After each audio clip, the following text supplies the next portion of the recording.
भक्त आपको बोले कि गुरु की शक्ति कैसे काम करती है तो सुन लो। आज एक कथा के माध्यम से आपको सुनाता हूँ। थोड़ी देसी भाषा चलेगी? चलेगी ना? देसी से जुगाड़ है कि नहीं प्रयागराज वालों? क्योंकि प्रयागराज वाले कहते हैं कि मेरे को भाई गुरुजी आपकी देसी लैंग्वेज हमें समझ नहीं आती कई बार। तो देखो समझाने का मेरा पूरा प्रयास रहेगा। अब एक भक्तनी थी। क्या थी? एक भक्तनी थी। उसका मन में भगवान के प्रति बहुत कुछ समर्पित था। उसके मन में कि मैं भगवान की पूजा याचना तपस्या जो है कंटिन्यू क्या करती रहूं। अब करती रहूं तो उसका पति पत्नी दोनों दंपत्ति रहते थे। अब बहुत तकड़े वो साहूकार थे। साहूकार जानते हो ना? इनके लिए ज्यादा माल लगा करता, जो ब्याज पे पैसा दे करते, साहूकार थे। अब नाम था उनका बड़ा। अब वहां पर एक ऐसे ऋषि आ गए और उनके साथ दो और ऋषि थे, भिक्षुक थे साथ में। तब उन्होंने उस घर में जाकर बोला भिक्षाम देवी कि भिक्षा दो। संध्या कालीन का समय था। कितना? संध्या कालीन का समय था। अब उन्होंने कहा, भिक्षा ली, ग्रहण किया, एक फल दिया। क्या दिया?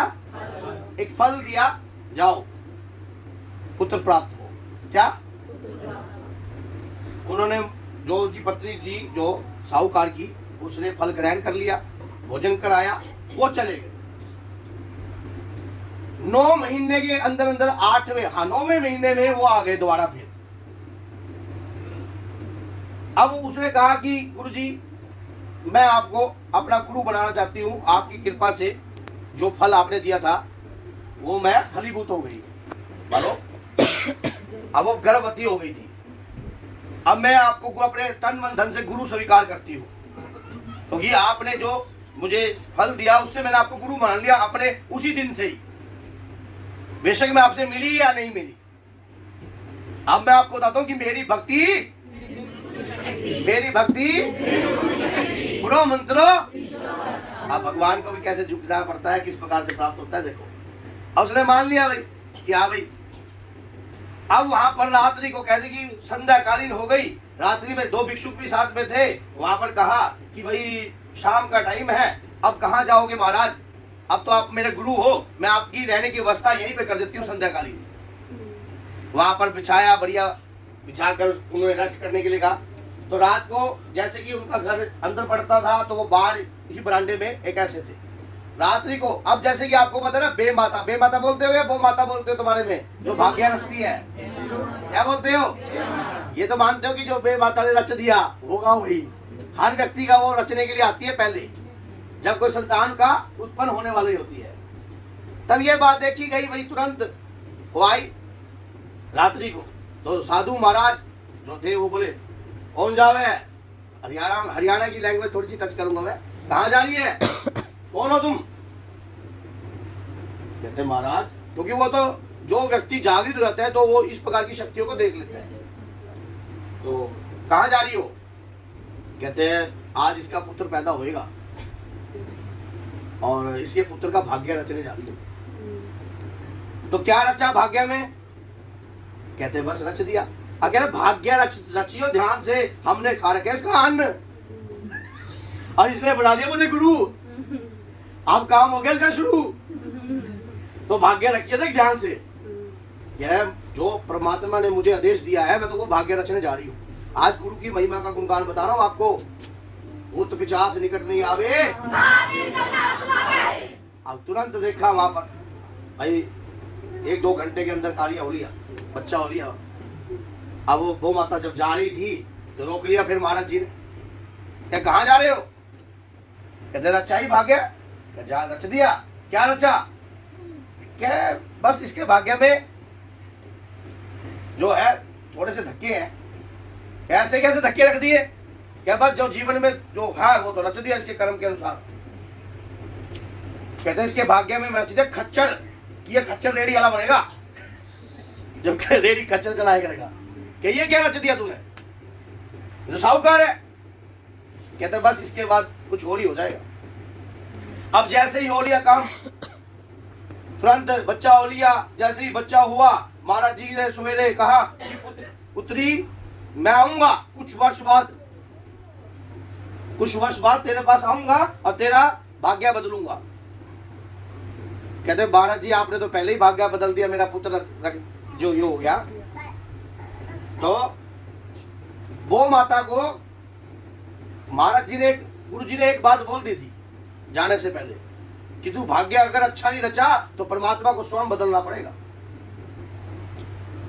कहते हो तो परमात्मा जानता है जब बदलेगा। अच्छा, तो एक संत की ताकत, एक गुरु की महिमा का गुणगान है इसमें सारा। अब देख लिया भाई, रच दिया। अब धीरे धीरे जैसे महाराज जी वहां से गए, वो साहूकार से क्या हो गए, निर्धन होते गए। थक थक टक टक टक टक टक टक सब कुछ बिक गया। अब उसके पति में पड़ गया बहम। कहते कि बहम की दवाई तो लुकमान हकीम के पास भी नहीं थी। ठीक है ना। तो वही बात है कि जिसके बहम पड़ जाए, अब पति कहता है तेरा गुरु आया था उसके बाद ये सारा कुछ हुआ है। तेरे गुरु ने तो हमें कहीं का नहीं छोड़ा, बर्बाद होते जा रहे हैं। ये नहीं बोला ये पुत्र के कारण ऐसा कुछ हुआ, बस तेरा गुरु ने करा काम। अब धीरे धीरे धीरे धीरे धीरे धीरे वो रोड पे आ गया, सब कुछ बिक गया। लड़का बड़ा होता गया, बस फिर एक खच्चर खरीदा और ले गए। वो खच्चर से अपनी रोटी जीवन पानी चलाते गए। एक झोपड़ा पा लिया साइड में। अब झोपड़ा साइड में पा लिया। आप देखो कैसे, देखो किसी का हालात वैसे, गुरु देखो कहाँ पहुंचा दिया गुरु ने। सोच के देखो, एक गुरु ने कैसे किसी भक्त को रोडपति बना दिया। ऐसे भी कोई गुरु होते हैं? हाँ देखो जी गुरु।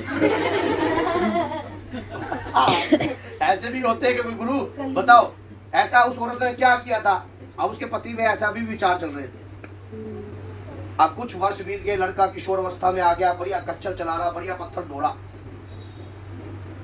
अब वहां पर फिर एक बारी आए। अब गुरु जी भी थोड़ी वृद्ध अवस्था में आ गए थे। अब देखा भी यहाँ तो कोई और रहते थे, कहते वो तो बर्बाद हो रही है। फिर कहाँ रहते हैं? कहते वहाँ पहाड़ों में। अब महाराज जी चले गए वहां पहाड़ों में। अब पहाड़ों में छोटा सा झोपड़ा बना रखा, बांस से टंगा गया है, उसी में ही कच्चे मिट्टी के घर बना रखे। वहीं पर एक खच्चर बंद रहा और बाद एक रेड़ी खड़ी। अब मेरी बात कान में उंगली दे लो फटाफट, पैसा आने वाला है, उंगली दे लो। आज कात्यायनी कथा है ना, कात्यायनी का दिन है ना। अब जीवन कैसे बदलते हैं देखो। माँ कात्यायनी दिवाली तो भी ये कथा का बात, सच्चाई बता रहा हूँ। माँ की कृपा के बगैर कुछ भी प्राप्त नहीं हो सकता है हमें। माँ की करुणा के बगैर कुछ नहीं मिल सकता है। ये बात याद रखना, माँ ही हमारे अंदर वास करती है। बाबा भी माँ के कार्य करते हैं सारे। वैष्णो देवी में जाना, स्वयं हनुमान जी महाराज विराजमान दिखेंगे आपको गुफा के बाद। अब आप सोच के देखो कि ये जो कथा आप सुन रहे हो तो आप आज भाग्यशाली हो, लेकिन मैं इस कथा को सुनाकर आपको आज सौभाग्यशाली बना दूंगा। जय श्री राम। जय श्री राम।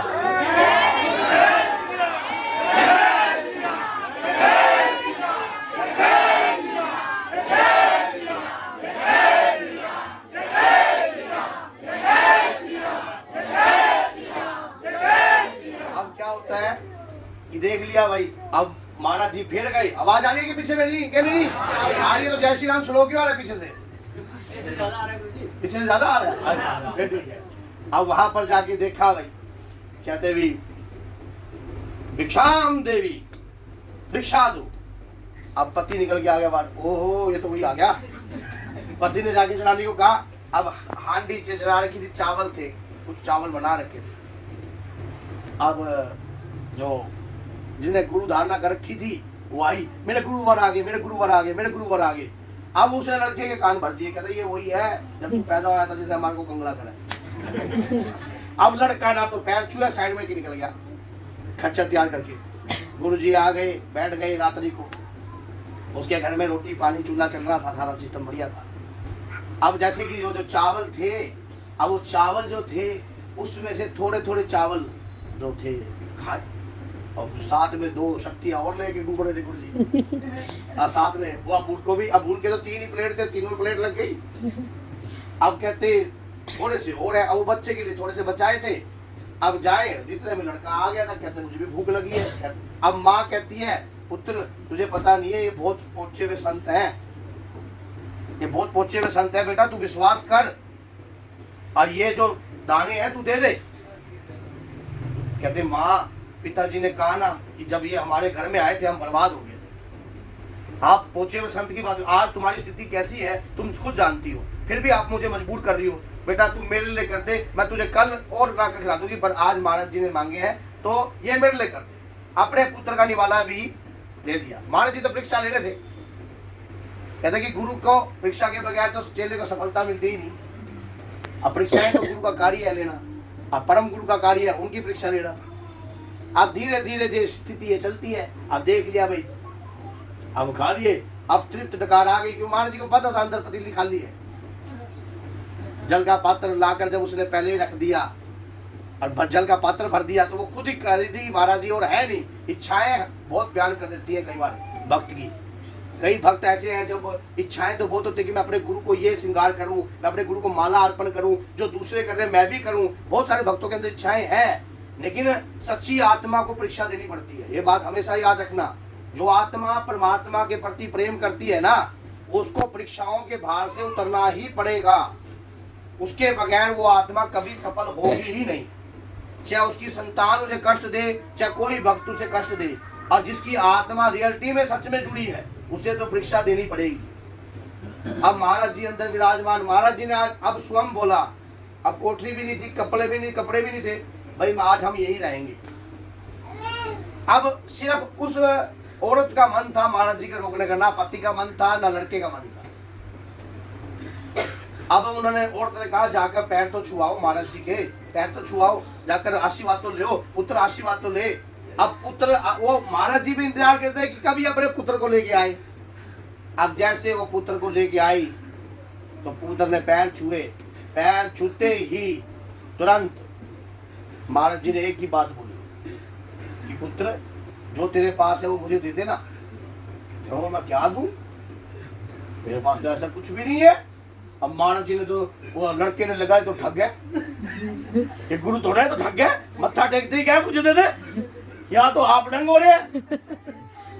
पिताजी सही कह रहे थे, बिल्कुल सच कह रहे थे पिताजी कि ये गुरु जी नहीं है, ये ठग बजा रहे।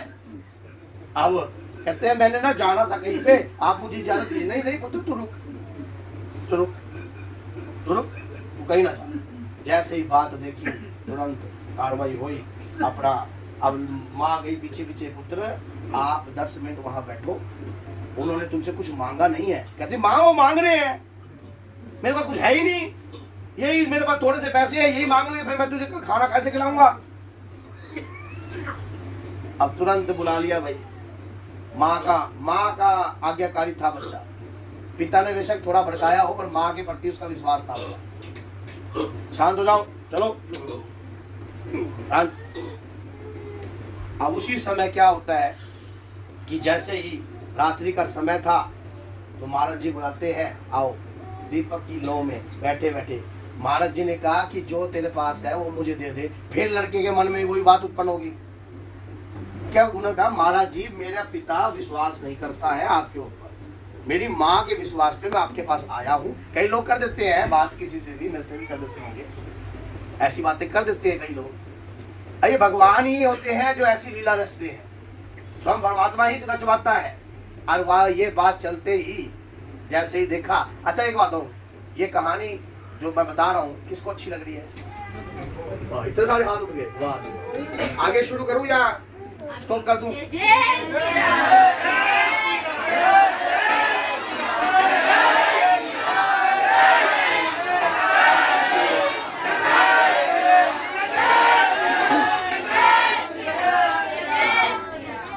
अब देखो, आपने कभी घर में अगर आप होते तो क्या जय श्री राम का नारा लगाते?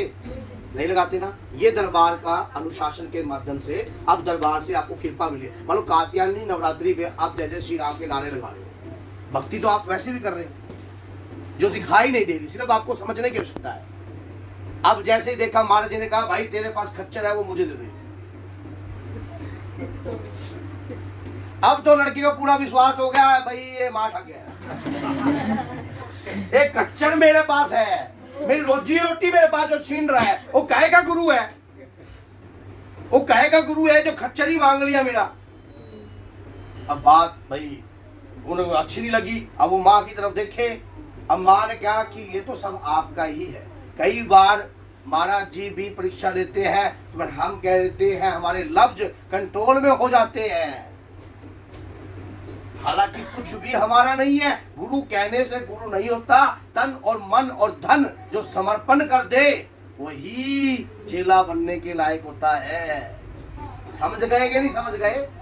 अब आप सोचो कि अगर गुरु मांग रहा है कुछ, तो पता नहीं बदले में क्या क्या देने वाला है, ये भी पता नहीं होता है किसी को। क्योंकि जो चीज, जो किताब बंद है, तो उसका ज्ञान हमारे में अवतरित नहीं हो सकता। जब वो किताब बंद है, जब तक हम उसे पढ़ेंगे नहीं एक नियमित समय के अनुसार। अब जैसे ये बात को देखा गया, तुरंत वहीं पर महाराज जी ने कहा कि ये घोड़ा खच्चर मुझे दे दे, और लड़के ने माँ की तरफ देखा और माँ ने क्या दे दिया। अब लड़के से भी कुआ दिया, चलो महाराज जी रख लो ये भी आप, अब तूने ये मुझे दे दिया, जा मेरा खच्चर सुबह बेच के आ जा। बोलो सच्चे दरबार की जय। अब वो फिर माँ की तरफ देखे और फिर गुरु जी की तरफ देखे, अब क्या महाराज खच्चर कैसे बेच दूंगा, रोटी कैसे खाऊंगा, आपने खच्चर ले लिया, मैंने दे दिया, चलो कोई बात नहीं, अब मैं बेचने कहाँ जाऊं इसको, मेरी तो रोजी रोटी, मैं तो बेचूंगा नहीं। अब माँ कहती है जो महाराज जी कह रहे हैं बेच दो। अब सवेरे वो खच्चर भैया मार्केट में जाकर बेच आया, अब इतने पैसे लाया। अब कहते कि भाई एक काम करिए, पैसा यहाँ रख दे। अब इस पैसे का 10%, 15%, 20%, 25% या 1% तेरी आत्मा की बात के ऊपर है, जितना। अब माँ जिसके तो करना है वो तो कहती गुरु जी सब आपके है, आपने तो कहा था खच्चर तो आपका ही था। तो महाराज जी ने उसमें से 10 या 15% जो भी पुत्र की इच्छा थी वो उठा लिया, अगले अपने पास है। अब सुनते हो ना, कान में उंगली दे दो, जय श्री राम के नारे लगा दो।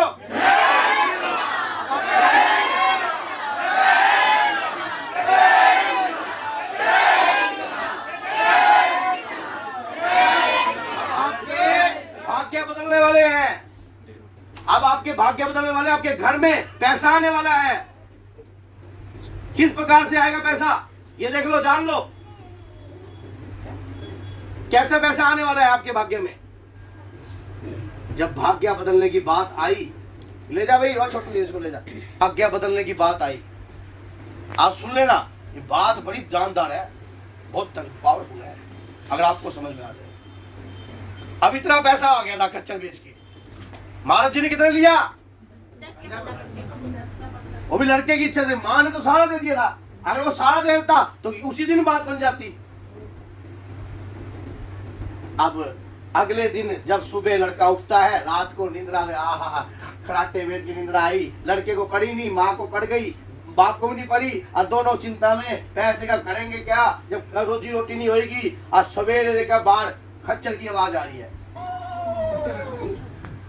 और सुन ले भाई, हेलो, खच्चर की आवाज आ रही है घर के बाहर, क्या आ रही है, खच्चर की आवाज। अब बाहर जाके लड़का देखता है, पिताजी खच्चर तो बाहर खड़ा है, ये पैसा, मेरे को लगता है खच्चर वाले ने खच्चर नहीं रखा, खच्चर छोड़ गया वो, और पैसा अपने पास दे गया। अब माँ को उठाते हैं, अब देखते हैं, अब माँ को कुछ नहीं दिखता गुरु के अलावा। माँ की बात करती है, भाई ये मेरे गुरु जी की कृपा है। जय श्री राम,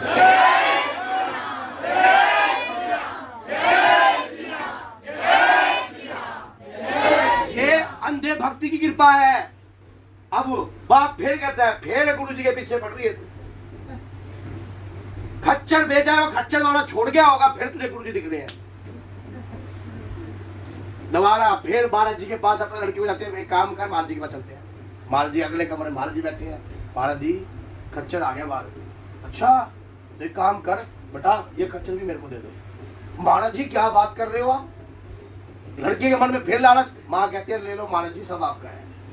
खच्चर दे दिया, खच्चर दोबारा जा कल बेच गया, खच्चर फिर बेच आया, फिर पैसा आया, फिर 15% चक चोटे, आज पैसा इतना हो गया, फिर खच्चर आया, फिर बेचा, फिर ये हुआ, फिर हुआ, फिर हुआ, फिर हुआ, फिर करते करते धन करता होने लग गया।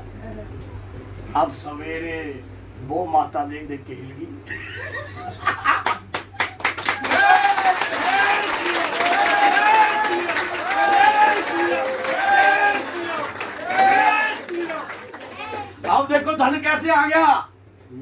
पुत्र का धन कैसे ले जा सकती है? तो ये एक संत की ताकत है, ये एक संत की ताकत है जो कलयुग में स्वयं भगवान रूप गुरु भगवान ही होता है। हमने भगवान को नहीं देखा, लेकिन अपने गुरु को जरूर देखा है। तो इसलिए बोलो अपने अपने गुरु महाराज की जय। जब आपकी हाथों में भाग्य की लकीरें ना हो ना, तो गुरु बना देता है। अब इधर वो माता टेंशन में आ गई, आई रात को महाराज जी के पास, ये क्या कर रहे हो? ये तो प्रकृति के खिलाफ है, ये तो प्रकृति के खिलाफ है।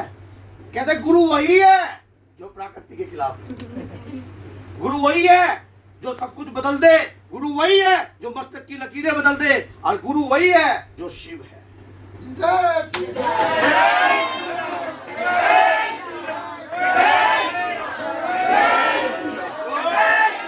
आपकी मृत्यु को भी डाल दे, क्योंकि आपने देखा होगा मार्कंडे जी की आयु कितनी थी। तो शिव ने, जो स्वयं महाकाल है, काल भी उसका क्या बिगाड़े, जो शिव महाकाल के लगे लपट गए, और आज ऐसे तेजस्वी जो आज भी अजर अमर है मार्कंडे ऋषि। गुरु मेरी भक्ति, गुरु गोरखनाथ, मच्छिंद्रनाथ, ये ऐसी गुरु प्रथम की रीत है कि जो धरती पे दोबारा आपको दिखेगी नहीं। अगर गुरु और चेले का प्यार अंदर से हो जाए ना, गुरु और चेले का प्यार ना धन से नहीं होता है, आत्मा से होता है। अगर गुरु के मन में जो चल रहा है और चेला समझ जाए वो प्रेम। आज जो लोग ऑनलाइन गुरु धारणा दे रहे हैं, जो लोग चक्के गुरु, वो गुरु का मतलब जानते ही नहीं, उन्हें पता ही नहीं कि गुरु का मतलब ही क्या है। आज एक लड़की 3.5 साल बाद मेरे से गुरु धारणा ले रही है, हालांकि 4 साल से वो मेरे पास जुड़ी हुई है, 4-5 साल से, लेकिन 3.5 साल बाद वो वो कहती रही मैंने गुरु बनाने, लेकिन मैंने ही रास्ता नहीं दिया। गुरु चेले का रिश्ता बहुत पावन होता है, और साधना के क्षेत्र में आप अगर समझ जाओ गुरु को, तो समझ लो उनकी आदि शक्ति तो आपने वैसे ही पा ली। जय श्री राम।